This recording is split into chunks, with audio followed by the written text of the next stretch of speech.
You would have seen opening credits in movies.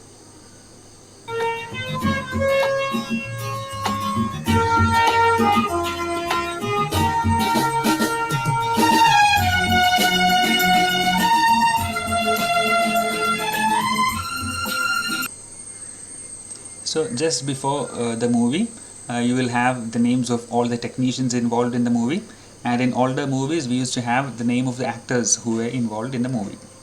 Okay, so with that in mind, let's see what are data types. So data types say compilers can handle different types of data like text and numbers. However, we have to tell the compiler in advance about the type of data that we will be using in that particular program. Okay. So just like in a movie, before the movie, we'll have the names of the characters as well as the technicians involved displayed. In a similar manner, for the compiler, before the actual use of a particular data, we will have to tell the compiler in advance that we are going to use this particular type of data. So we'll see what are the primary or the basic data types that C compiler can handle. So here this we have char. Char is a short for character. A character is a data type which is used to handle text based data. Okay, and for handling numerical data we have three data types, that is int, float and double. And as I said, these are just primary data types. We can have modifiers to these data types, as well as there are many derived data types. So we'll try to understand why is that we have these many types of data types. For this we'll consider an example. Consider that you are booking a room in a hotel. So while you are booking a room in a hotel, you will have to specify earlier that if you really want a single room or a double room. Okay, there could be other types of rooms as well, but the main point here is that there are different types of rooms that are available in a hotel, and when you are booking you will have to specify the size of the room in which you prefer to stay. Okay, so similarly there are these different memory requirements. So we said about different data types, the primary data types char, int, float and double, and the typical memory requirements for each of them are say correspondingly it's 1 byte, 2 byte, 4 byte and 8 byte. So what you have to be clear here is that these are this typical memory requirement. If you really want to know what exactly is the memory requirement for your specific compiler, you will have to look to header files like limits.h, and then operators like size of would be useful to you. But more on that probably in some later videos or later classes. But as of now, you can think that character usually takes 1 byte, integer takes 2 bytes, float takes 4 bytes and a double takes 8 bytes. So in the previous slide we saw that there is a different in the type of data. For char it takes text based data, and numerical data is taken by int, float and double. So here we also see that there are different memory requirements for each of these different data types. Okay, so what is char? Char actually is the short for character, and it can handle or it can store single characters. Int it can store integer quantities, so the numbers like 1 2 3 4 everything comes under int. And what is float? Floating, it can store floating point numbers, that is a number containing a decimal and or an exponent. Okay, so the numbers like 10.2 or 10.355, all those are floats. And double stands for double precision floating point. So say if our float could handle 5 decimal points, then double could probably take 10 decimal points. Okay, so these are both having float and double can both handle decimal points, and the precision with which you can store data in double will be 2 times that which float can have. Okay, so we'll see what char is. We'll see a few examples for char. So char actually, if we saw that it can store character constants. A character constant is a single character that is enclosed in a single quotes.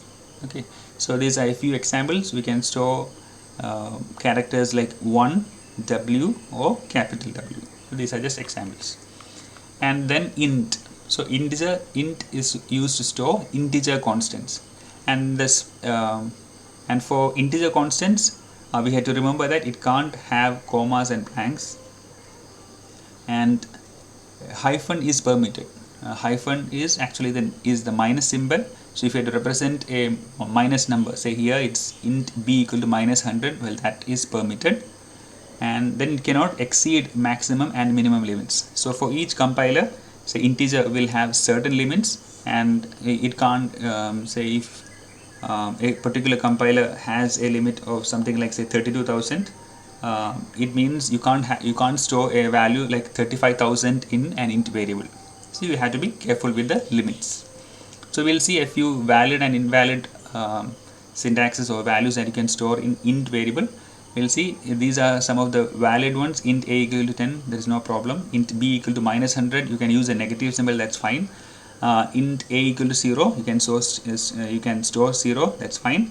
And int c equal to 9999, there is everything is valid there.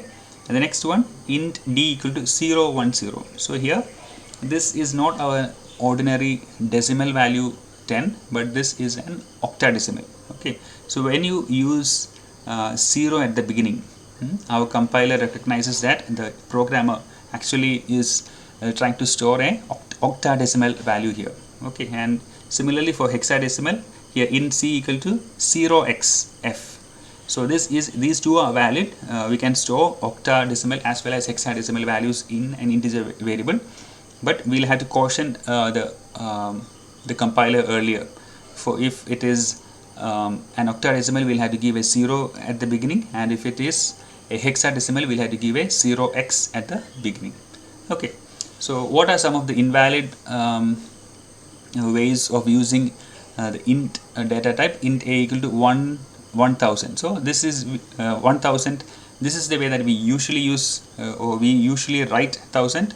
That's a comma after 1, but for computer this is a problem. So no commas and blanks.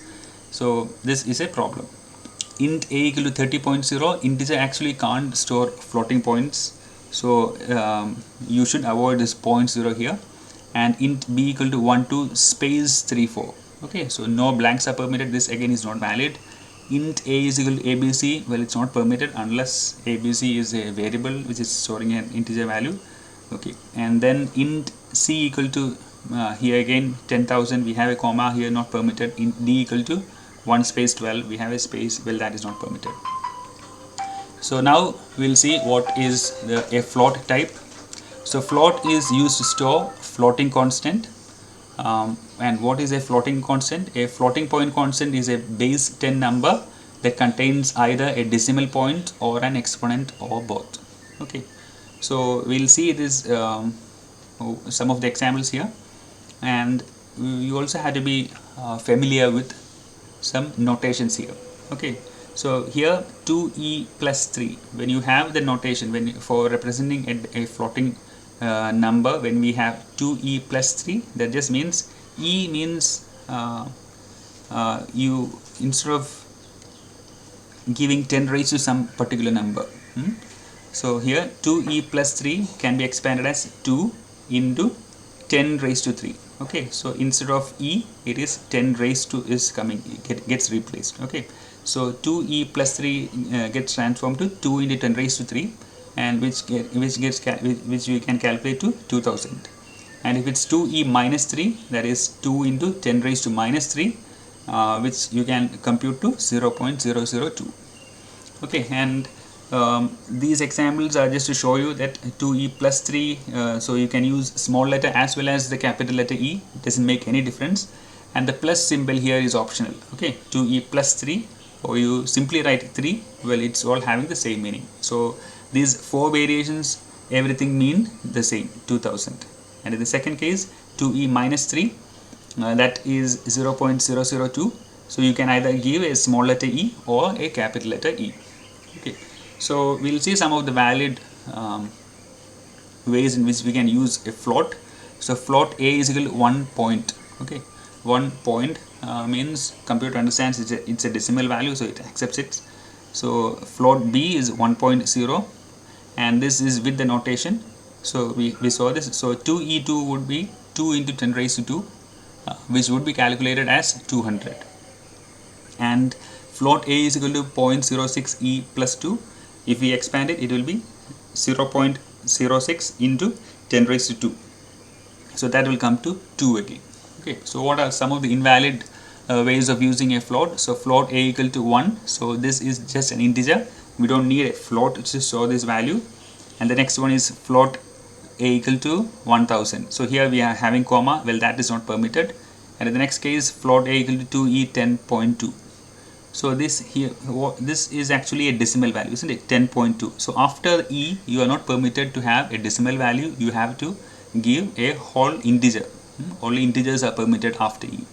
So you can't write give a short form for 2 into 10 raised to 10.2, well that is not permitted. And here the last one, float a is equal to 3e10, it would have been okay, but here we have a space in between, so well this again is not valid. So double actually can store floating type values that can have double the precision of a float. Okay, so all these rules apply except that the precisions would be double in the case of the keyword or the data type double. Okay, so what have we seen today? We have seen that there are different data types that a compiler recognizes, but just like the opening credits in movies, we actually tell the compiler what are the types of data that we are going to use in a particular program. And we saw that there are different types of data, char, int, float, double. These are just a few. We also have other data types. So why do we tell that in advance? So that the computer understands how much memory it has to allot. And then again, the type of data that you can store in each of these data types are different. And if you have to know, this is very important, limits.h and size of, in case you want to really know how much memory is getting stored or is being allotted for int, char, float or double in your compiler, you will have to make use of these two. Okay, and we saw that there are in case of char, it can store character constants. For int, it can store integer constants. Float, it can store a floating point constants. And for double, it is double the precision of a float. Okay, so this was the basic concepts about data type. Thank you.